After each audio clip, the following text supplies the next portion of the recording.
Basil and the Philadelphia Quest, written by Rachel on June 11, 2004. Chapter 1, Phoenix, Father of Basil. Once upon a time, May 18, 2002, to be exact, gallant son of Bob Basil was born. All right, it was only his AKC registration name, but his mother wanted to have a son named Basil, so he'd be named after his grandfather. You may ask, who is Basil? I shall tell you who he is.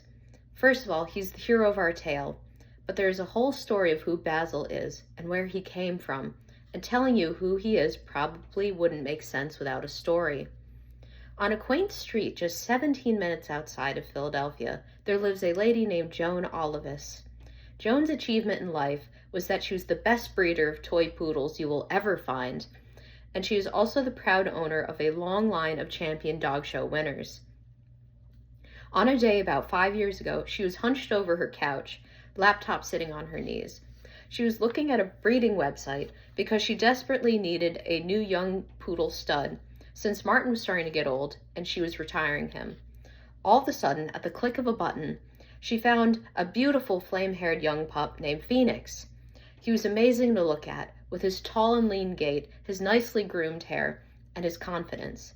Joan knew she must get him, but she didn't necessarily have $4,000, including the shipping money. She thought long and hard about it.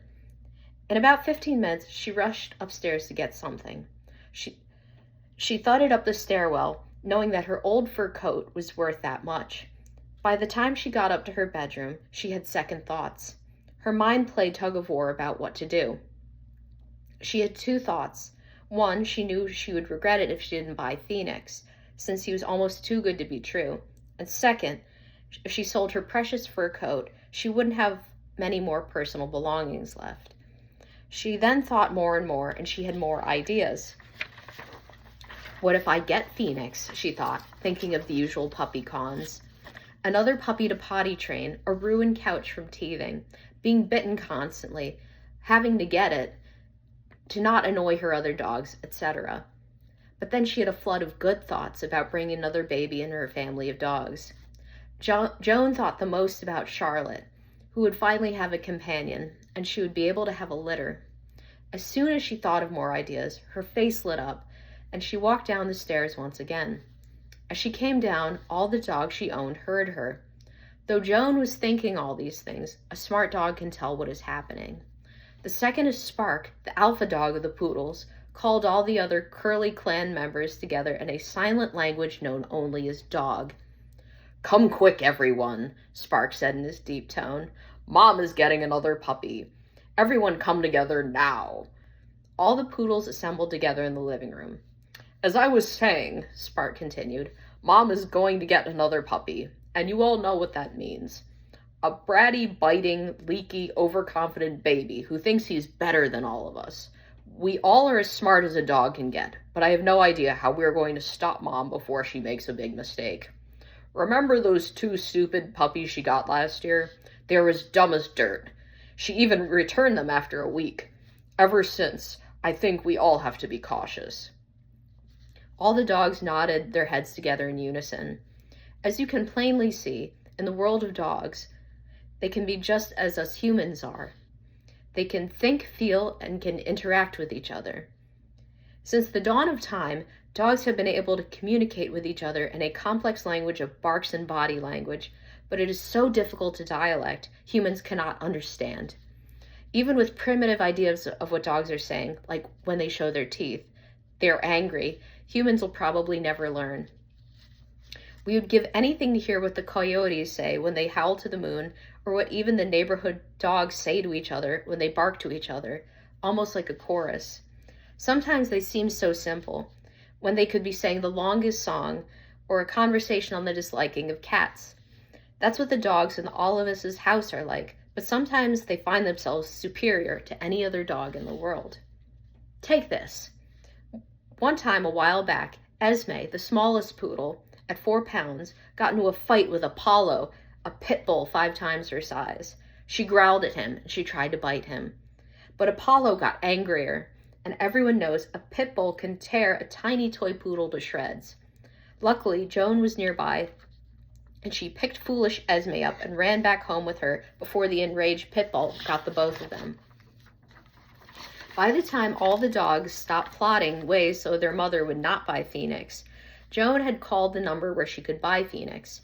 After a couple of rings, a phone answer woman named Terry had picked up the phone. "Patrice's Posh Poodle Boutique. How may I help you?" Terry said in her light southern accent. "Yes," Joan said. "My name is Joan Elsa Olivis, and I would like to buy one of your poodles, preferably Phoenix." Joan's heart skipped, and Terry soon replied, "Phoenix is still available, and you will pay directly to Patricia's Posh Poodles in cash or check." "Cash," Joan quickly said. "One more question. Where do you live so we can ship Phoenix to you? Also, I should add, if you want to officially buy your dog, please print out the paperwork on page 8 of our website and mail to 198 Click Drive, Snail City, Indiana." "Happily," Joan said. "I live in Tibbetown, Pennsylvania. That is 17 minutes away from Philadelphia." "Good," Terry said. "We'll ship Phoenix to you this Tuesday on Flight 22 at the Manny Airport at 5 p.m. See you then." Joan hung up the phone fast and let out a whoop of excitement. This was her lucky day, all thanks to her little dice-shaped pin on her sweater. Chapter 2. Charlotte, Mother of Basil. Charlotte rolled her eyes. Even though she was outside during the debate on getting a new puppy, Cessna, Charlotte's mother and the oldest dog in the Olivis clan, told Charlotte, "I heard they're getting a mate for you." Cessna said with almost a laugh, "It was stupid." Charlotte knew she was too old to be having a litter, but Joan was determined that she could. Charlotte was also afraid that she would be like one of the old, physically worn-out dogs that work themselves down by having too many puppies. Then, if dogs could sigh, Charlotte would have, and she walked up the stairs in the night, stepping up in the dark to a window. Charlotte looked out and wondered what was on the other side. Mind you, she would always think of this, because she was one of those dogs who just plainly loved adventure. "Someday," she promised herself, "I'll see that world out there, and no one will stop me." These thoughts warmed Charlotte's heart. See, if she could run away, she would, but that is a different story, and that will be told later. Now, our story will skip 4 days. The new puppy buzz among the poodles was more than ever, and the tension for Charlotte hung uneasily in the air. The truth was, for our hero's mother, this just wasn't dishy toy breed gossip. She was really going to meet the father of her future son in a few hours. She would also pace around the rumpus room nervously, and would wait for what would happen next. You couldn't say it more. Charlotte was turning into a nervous mess. Charlotte could say that Joan was very weird sometimes. How could Joan let her become this? But Charlotte still loved Joan more than anything. She had always wanted to snuggle in bed with her and eat tacos while watching Animal Planet. Yum, tacos, Charlotte thought. Then she alerted herself out of the thought. Snap out of it, you have to think.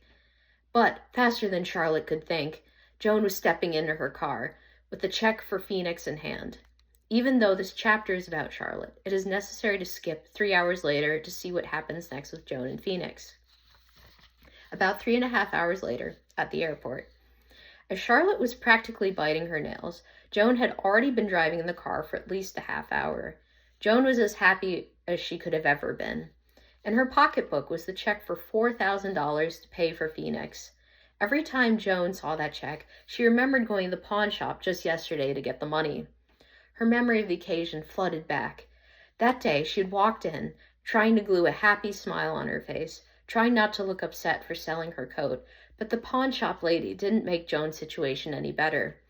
The moment the lady, who was named Betty, saw the coat, she said, "Oh, what a pretty shame. You have an exquisite coat, ma'am. Really, this is too good to pass up, so I'll buy it myself." "How could you be selling such a beauty? I could never sell it myself." Joan wanted to tell her that it was none of her business, but she said that she needed money to buy Phoenix. Betty then said, "Good for you, ma'am." Joan could tell that Betty thought a little poodle brunt wasn't worth the coat. Joan then bounced back into the real world. She looked at her watch during a red light. It was 11:40. Joan knew that she had only 20 minutes left, and she tried to drive as fast as she could, without getting a speeding ticket, of course. 2 rest stops and 4 Krispy Kremes later, about 5 minutes later, Joan knew she was getting close to the Manny airport. Yes, yes, Joan thought. Then all of a sudden, she felt her back left tire starting to drag.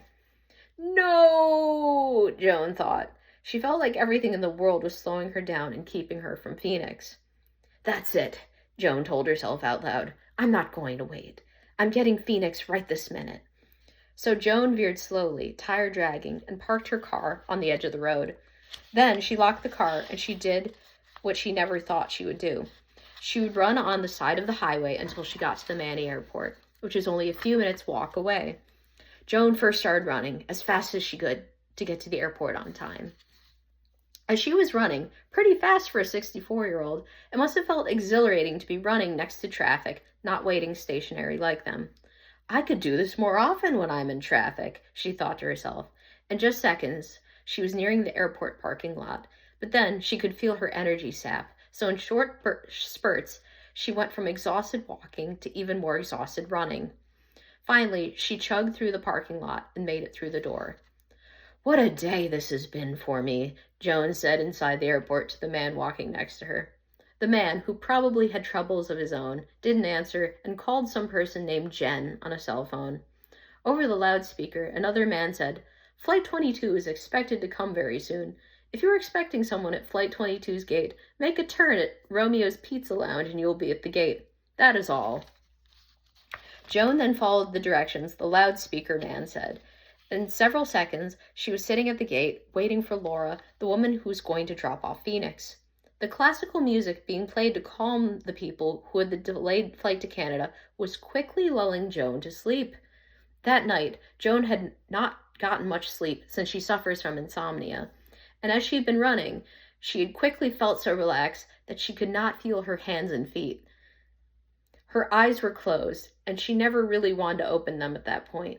The blue plastic chair was so comfortable. She could feel her thoughts go. After 20 minutes of solid rock-hard sleep, Phoenix and Laura's flight were delayed too. Joan felt a light tap on her shoulder. Someone was trying to wake her. Chapter 3. Phoenix Comes Home. Joan slowly came back to her senses, and she opened up her eyes to a woman that looked an awful lot like Laura on the Patrice's Posh Poodles website. Embarrassed of herself, Joan apologized and rubbed the mussed hair on top of her head. Just then, she caught sight of a small puppy crate in Laura's left hand with the Patrice's Posh Poodles logo on it. It was Phoenix! Joan was very happy with the sight and hurriedly paid Laura. Laura then gave her a business card from the breeder and congratulated Joan. Finally, the crate was handed over to Joan. She lifted the crate over her head since she could not take Phoenix out of his box. He looked beautiful, if a couple weeks older than on the website. But he was no doubt the most beautiful dog she owned. His hair made him look like a lion, bright red and shiny, and he was as cute as a button, just as many poodle owners would know. Through the clouds of the rainy day in the airport windows, it looked as if Phoenix was made of light. Even if she was still admiring her new puppy, Joan knew she had to leave. And she forgot. She left her car by the side of the highway all this time. Maybe, she pondered, I should have left a little earlier. So Joan left, wondering if her car was still there, and Phoenix in his cage, underneath her left arm, purse and right. At least I don't have the check anymore, she thought happily. I would have burst if I had had it longer, but I still feel bad selling Father's present mink coat to me. Well, I wouldn't have gotten Phoenix, that's for sure. Though maybe that old mink coat had too much sentimental value for me to sell. She started to remember her 22nd birthday, when her father gave her the mink coat as a present before she went on a 2-month Europe vacation. That was the last gift her father gave her before he died a week after she came home from her vacation. Joan sighed sadly with the memory and continued walking up the highway, with Phoenix in hand, still trying to find her Mercedes. If you were Joan, you probably wouldn't want to lose a Mercedes, since they are very expensive. She thought, where did I leave it? It must have been close to this old oak tree. No, maybe it was a little farther north. Ugh! What will I do if I can't find that stupid $50,000 car? Will I have to call a tow truck? Phoenix is starting to get a little heavy. I think I should put his crate down. Quickly, she put Phoenix in his crate on the ground so she could rest her arm and he could use the bathroom. Joan opened the latch on his cage, and she let him out. He walked out of the cage, and he looked little for 2 pounds. Joan thought he looked big in his crate at the airport. Then she put the collar on Phoenix she brought from home for him, But just when she was about to put the collar on him, he lifted his nose in the air and started to run. He ran very fast to compensate for his tiny self, but running by the side of the highway, even in the woods, is dangerous. As Phoenix bolted on, Joan was scared to lose him so fast. After all, she had only gotten him less than 30 minutes ago. But soon he was out of sight. Joan looked around where she thought he could be. Out of nowhere, she heard a small bark, sounding just like Phoenix's. She walked forward, and the bark stopped. Suddenly, Phoenix started barking again. This time, Joan tried to hurry to find him before it was too late. The sound of the bark grew louder and louder. All of a sudden, as Joan was wading through a thick bush to get to Phoenix, she heard the bark was right in the clearing close to the bush. When she finally got through, she saw Phoenix standing right next to her car. She could feel her own jaw drop. Wow, she thought, poodles are smart, but I would have never thought Phoenix would find my car. Well, she was right. But our hero, Basil, who will be born later, obviously got these traits from his father. As for what happens in the meantime, Joan is reading the instructions of her flat tire kit, trying to make out the instruction jargon. She bends her brain trying to figure it out. Phoenix sits by her side watching her read. I could fix that tire if I had hands, he thought. Soon after, Joan is starting to pump the air back into the tire, and she sticks the little patch on the tire. Looks great, she proudly thought to herself. I'm glad I didn't have to call a tow truck. When Joan finished, she put Phoenix back in his crate to avoid trouble. Then she took out the key and stuck it in the ignition, and they started to drive home as the sun set behind them.